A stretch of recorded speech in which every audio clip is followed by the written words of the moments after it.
YouTubers that's a good Dragon Ball fan, well known as Steedoj. Steedoj, he is a professional Dragon Ball gamer for sure. Like, I study fighting skills from Steedoj, and he is that dog. So, we about to react to Steedoj today. So, let's watch this bitch. I'm about to turn on my volume as well and adjust it to like to my hearing plus your guys' hearing too, and make sure this shit was working. You feel me? Alright. Ladies and gentlemen, a new wave of Dragon Ball Xenoverse 2 is about to be upon us, and that is due to the announcement of Dragon Ball Battle Hour 2026. With them having new announcements for Xenoverse 2 next year, that means a lot for the game's lifespan. But what are we truly going to actually be getting next year? Well, first of all, we are definitely going to get Future Saga Chapter 3 at the end of this year, and then next year we're going to get Future Saga Chapter 4. But that can't be the only thing they announced, surely. I think we're going to be getting lots of new stuff, especially due to the transformations that we know Dragon Ball can do, because Breakers is ending its service, and that game has Super Saiyan Rose and Super Saiyan 4, so guess what's getting dragged over to Xenoverse 2 when Breakers ends, baby. So one thing I think we're going to get, and I'm going to go through them in order. We are definitely going to get new transformations. We are 100,000,000% going to get new super attacks, new ultimate attacks. Whether it's just festival super attacks getting transferred over to the custom characters, or super attacks from Breakers, again, getting transferred over to Xenoverse 2. And last but not least, new drip for Dragon Ball Xenoverse 2. Whether this will be costumes, super souls, etc. There's just a lot of new items in general. Whis' clothes, Hits clothes, colorful versions of fan favorite outfits, you name it. So without further ado, let's get into this, boy. Before he continue, Dragon Ball Xenoverse 2 is a well-known Dragon Ball fighting game that everybody used to play. Heavy on PlayStation 4, a little bit of PlayStation 5 before Sparking Zero dropped. And Xenoverse 2 is well known as one of my main videos that I did in YouTube with was Xenoverse 2. And honestly, I have my fair share becoming a comp player myself, and when it comes down to playing Xenoverse 2, it's either your best friend or your enemy. I love that woman. But for as long as Xenoverse 2 been on, that game dropped in 2016, I think. Yeah, 2016. So this game been going around for almost 10 years now. And it still amazes me they still doing updates on this game to this day. People are like having thoughts and rumors and thinking that Xenoverse 3 is supposed to drop, and I honestly thought that was going to be the same thing too. I thought Xenoverse 3 is going to drop, and that's going to be a big banger for the Xenoverse 2 lovers in the planet, you know. So I am happy they still doing updates on here, because if that's the case, I'm about to do some content with it too. So yeah, boys, truly, when I stop and think about it, I imagine that Xenoverse 2 will probably be seeing like everything that the players want in Xenoverse 2 from now on. Well, okay, let's get one thing out of the way. Everything except moving Saiyan tails. I think they've completely forgotten about even wanting to entertain that idea. They'll still add it to the new tailed characters, but they won't add it to custom characters or their accessories. But either way, I think Xenoverse 2 does want to add everything that the players have been wanting from this point forward. We are finally getting colorable clothing. We're finally getting all these new unique super attacks or accurate versions of super attacks, such as Super Spirit Bomb. Even if they're just... Oh yeah, the color clothes too. The color clothes, that shit came in clutch. When they start dropping the color customizations for clothes for like I think Zamasu was one of them. I think Gogeta had another one. It had like a regular battle gi for the custom colors. It was a couple different ones that had the custom colors, and that shit's dope. I'm glad that Xenoverse 2 did that. Festival moves only right now, but just like UI Goku's moves, there's a very high chance all of these will become available for us at some point. However, we do need to wait and see more when the DLC releases. Now, one cool thing I think you can use the other Dragon Ball games in DLC to like ascertain about Xenoverse 2. These other games are finally doing more. Again, Genshin Squad just releasing Sparking, so it's going to do its new wave of DLC after the Diamond DLC comes out, and Vices is having like a resurface. Now, I don't think there's even a slight chance that a Xenoverse Xenoverse 3 can happen with all of this other big stuff going on. If everything else was dying down, then maybe I'd say there's a Xenoverse 3, but it seems like everything else is kicking up. So a chance of a Xenoverse 3 happening is very unlikely now. But it's still entertaining to think about the fact that all of these Dragon Ball games are trying to go above and beyond. And with that, Xenoverse 3 is most likely going to try and keep up with the fact that it's like, hey, we can just add Super Saiyan 4 to custom characters, we can add Super Saiyan Rose to custom characters. All we have to do is a very slight patch. Just give them, like, I don't know, like regen with Super Saiyan Rose or something dumb like that. And then with Super Saiyan 4, you could just give them like a massive, like, I don't know, super attack buff, but not a basic attack buff. Basically the opposite of Super Saiyan God. You know, you can really do anything. Again, you guys let me know what you think would be ideal buffs for these transformations, because they've already given us Ultra Instinct and Beast, so at that point we're basically guaranteed to get anything. Reminder that Ultra Instinct and Beast are literally unique to only 2 characters in the series, with Beast being unique to Gohan and Ultra Instinct being unique to Goku. You could say the gods use it, but they use it as a passive, they don't use it as a transformation, so get over yourself. And Super Saiyan 4 is at least on multiple Dragon Ball characters, at the very least. Even in extra material like Super Dragon Ball Heroes, you get people like Bollock and Broly tapping into Super Saiyan 4. Yeah, it's not Daima Super Saiyan 4, but still Super Saiyan 4 regardless. And Super Saiyan Rose is again just Goku Black's version of Super Saiyan. Realistically, we should...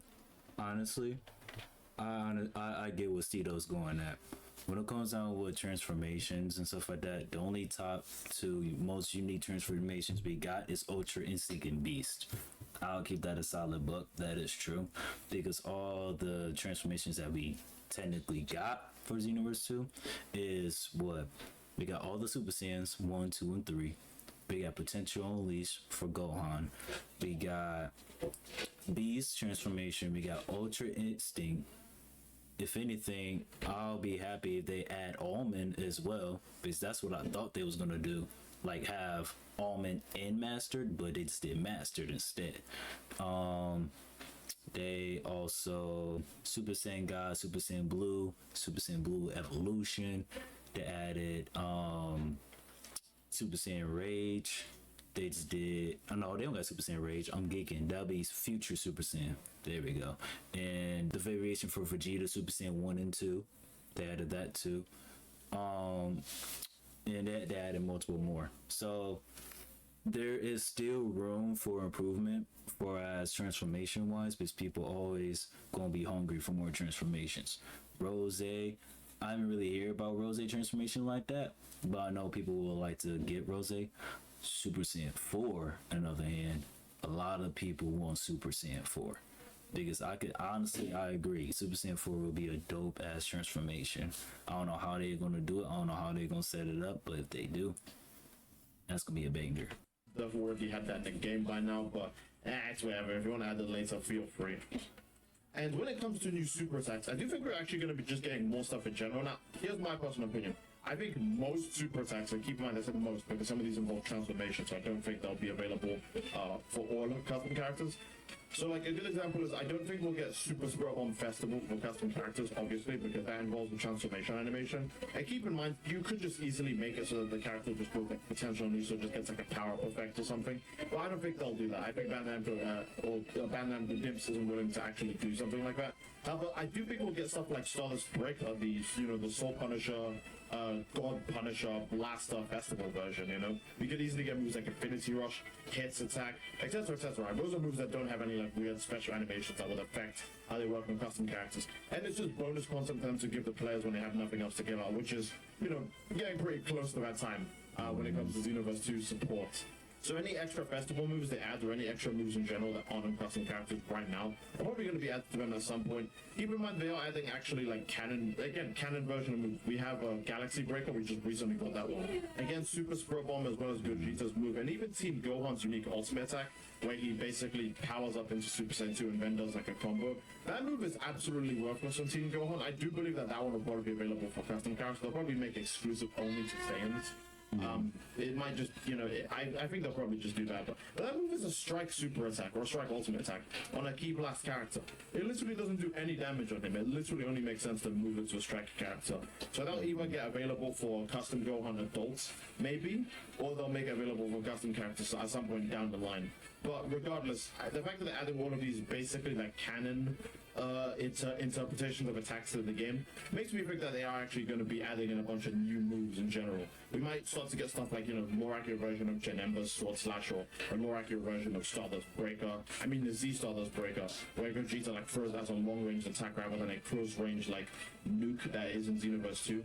You know, we have all these different moves that can easily get readjusted to be their more canon interpretations. And now onto costumes. Now I think we can all agree, and I'm pretty sure you guys will agree with me as well, right? Other than the most recent Festival of Universes, literally giving us pure Universe 2 nonsense, I think we can agree that the Festival of Universes costumes have been, for the most part, pretty damn exceptional.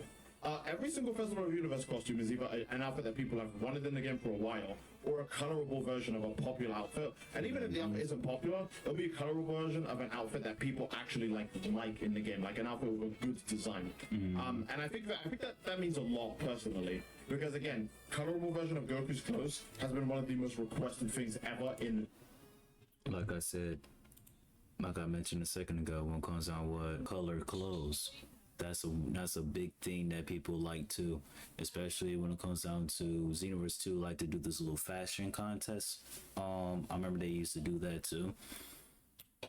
If people start using, you know, these customizable clothes that you can just choose your own color and your own style, your own way, and do that contest, it's gonna be a good contest to go for, you know what I'm saying?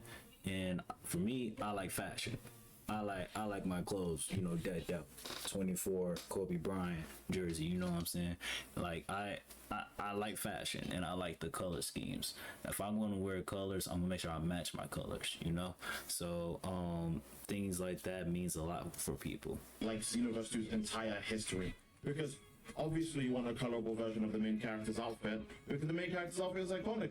But I would like to see how it would look maybe if it was like green or something on my custom character. Maybe if it was like black and red, in case we are going for a bit more of an edgy style, you know?